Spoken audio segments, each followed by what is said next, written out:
ভাবি, ও ভাবি। হ্যাঁ ভাবি, কোন পরে আপনি তো আর কইলেন না আপনার বাড়ির ভালো অবস্থা কি? ওরে আল্লাহ গো, আমার কি সর্বনাশ হয়ে গেল গো, আমার সব কিছু গেল গো।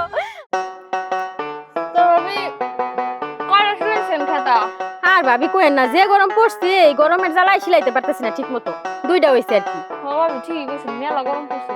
তা ভাবি এবার কিস্তির টাকা দিছেন নাকি? কিস্তির টাকা এই পর্যন্ত 4টা কিস্তি পাচ্ছি, দিতে পারি নাই। ওই কিস্তিওয়ালা লোকের কত কথা শুনতে হয়। আজকে অনেক কষ্ট করে আপনার ভাইয়ের কাছে ঝগড়াঝাটি কইরা তারপরে টাকা রাখছি, 8,000 টাকা বালিশের নিচে রাইখা দিছি। কিস্তিওয়ালা আইলে দিয়ে দিন।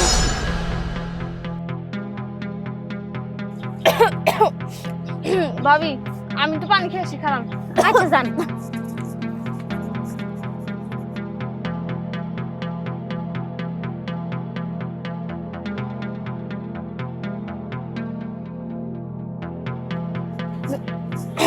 পানি খেয়েছি ভাবি। ভাবি ঠিক হয়েছে গলা? হ্যাঁ ঠিক আছে। আচ্ছা ভাবি, ও ভাবি। হ্যাঁ ভাবি, কোন পরে আপনি তো আর কইলেন না আপনার বাড়ির ভালো অবস্থা কি? আমার বাড়ি সবাই ঠিক আছে, আমি তো কিস্তি আগে দিয়ে দিছি। ভাবি আমি তাহলে এখন বাড়ি যাই গে, বাড়ি যেয়ে আবার রান্না বসানো লাগবে, দেরি হয়ে যেতেছে। আচ্ছা ঠিক আছে ভাবি, যান। আমার আর একটু কাজ বাকি আছে, শেষ করে আমিও রান্না করবো। ঠিক আছে ভাবি, গেলাম।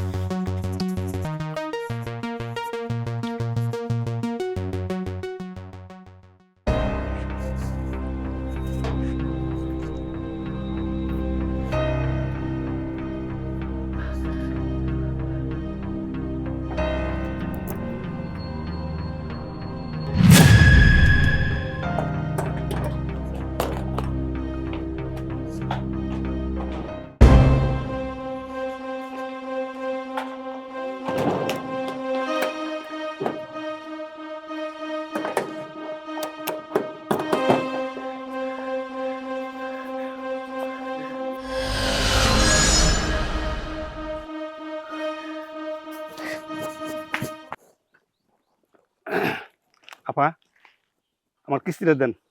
ও আচ্ছা ঠিক আছে, আপনি একটু দাঁড়ান, আমি কিস্তিটা নিয়ে আইতেছি।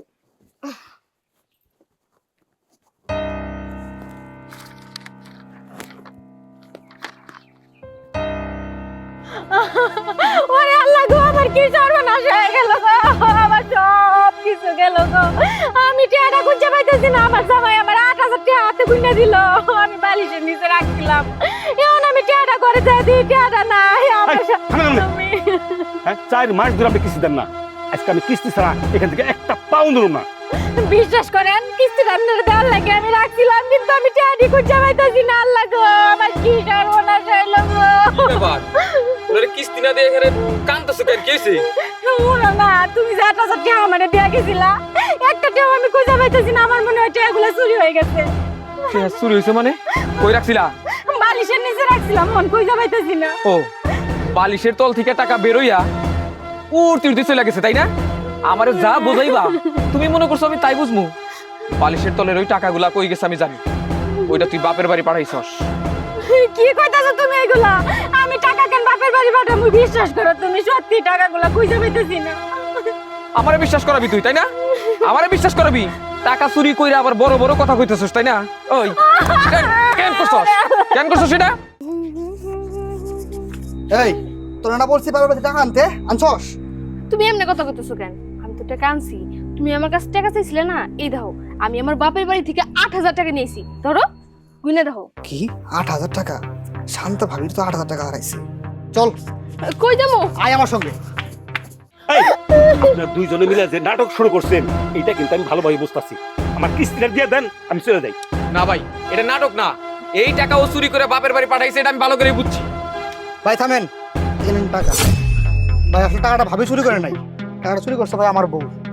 ও না বুঝে না শুনে লুপে পরে টাকাটা চুরি করছে ভাই। ভাই আমি আসলে লজ্জিত, আমি কল্পনাও করি নাই আমার বউ এমন একটা কাজ করতে পারে। ভাই আমি ওর হয়ে আপনার কাছে ক্ষমা চাচ্ছি। কি বলি তুই?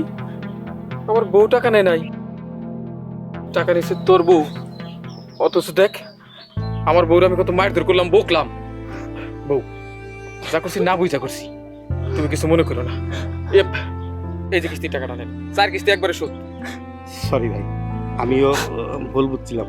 ঠিক আছে, আসি, আসসালামু আলাইকুম। ওয়ালাইকুম আসসালাম। কি হলো দাঁড়ায় আসো কেন, মাপ চাও? ভাবি আমার মাফ করে দেন, আমি আসলে এতগুলো টাকার কথা শুনে লোভে পড়ে আপনার টাকাটা চুরি করে নিয়ে গেছিলাম। আমি আপনার কথা দিতেছি, আমি এরকম কাজ করব না আর। আমার মাফ করে দেন ভাবি।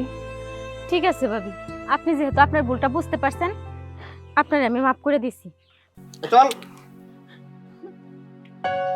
বউ, তোর কালো মুখ আমার দেখতে ইচ্ছে করে না। এবার একটু হাসোই, জীবনে তোর প্রতি খারাপ ব্যবহার করুম না।